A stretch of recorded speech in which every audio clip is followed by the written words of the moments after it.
Hello everyone. Today we are excited to have this interview with Professor and Dr. Suma Ballal.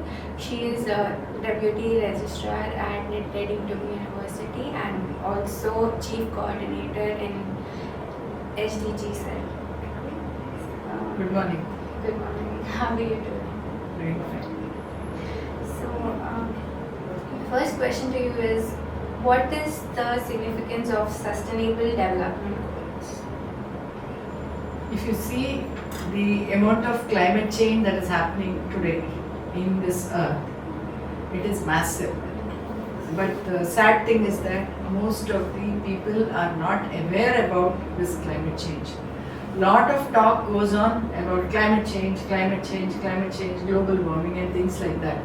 But when it comes down to the basics, like what is exactly causing the climate change, and most importantly, what you and me can do to reduce the ill effects of climate change. So that is the basic idea with which United Nations has started something called as Sustainable Development Goals. And what best way to introduce it rather than getting it into the minds of the youth.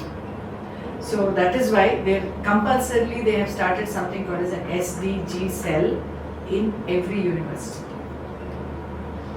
So, how educational institutions can execute SDGs? Now it has become mandatory that from the UGC level, it has become mandatory for every university to have an SDG cell, that is a Sustainable Development Goal cell. So there are 17 criteria which in the SDG language it is called as metrics.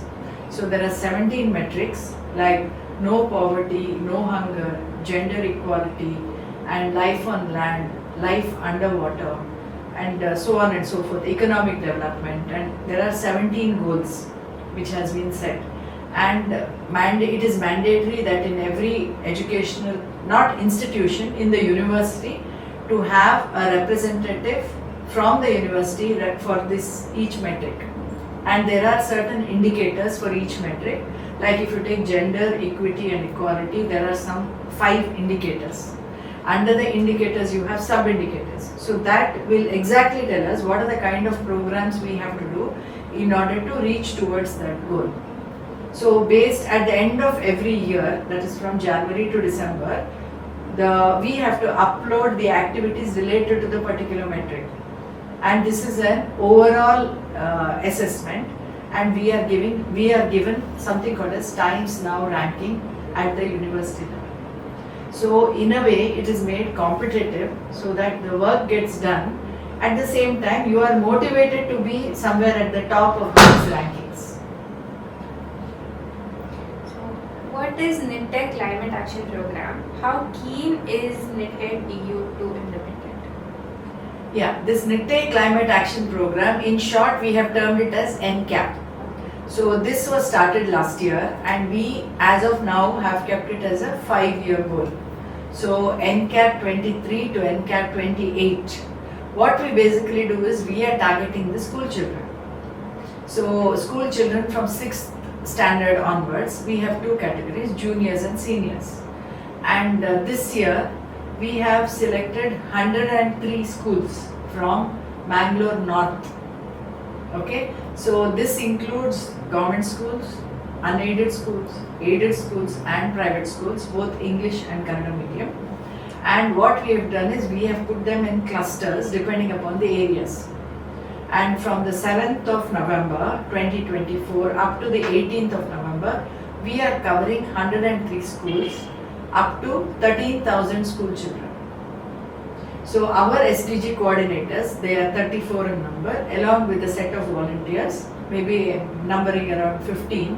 So around 50 of our SDG volunteers will go to these different schools, and Nitte University has prepared a special video this year which covers all those aspects, highlighting what a student can do to reduce climate change.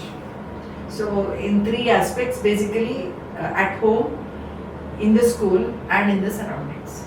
So basically concentrating on school children, what a school child can do to mitigate the ill effects of climate change.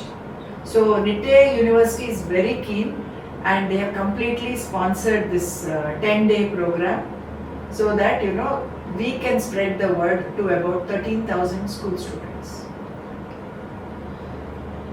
What are the future plans of the SDG cell of Nitte DU? Can you shed some light on the plans? Definitely, it's we are taking up this climate change action on a war footing from Nitte DU.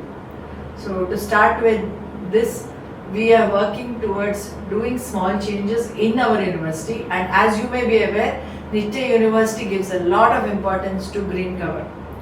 So in and around, we are now moving towards planting drought resistant plants so that they are easier to maintain. Even otherwise, if you see in our campus, there is a lot of green cover, and we also encourage the university officials during their birthdays and special days to plant trees and ensure that those trees are maintained. That is the other thing. Third thing is, if you see all our functions nowadays in the university, we give plants. So that we are encouraging people to cultivate plants even in their homes. And if you see, even in our rooms, most of us have got a lot of plants. So that way we are encouraging green cover. That is one aspect of it towards climate change. Other than that, based on these metrics like eliminate poverty, no hunger and economic development, we are specifically working towards achieving these goals based on the indicators that I mentioned earlier. That's awesome. That brings us to the end of our conversation today. So I want to give a big thank you to Dr. Suma Ballal for sharing us these insights. The pleasure was mine.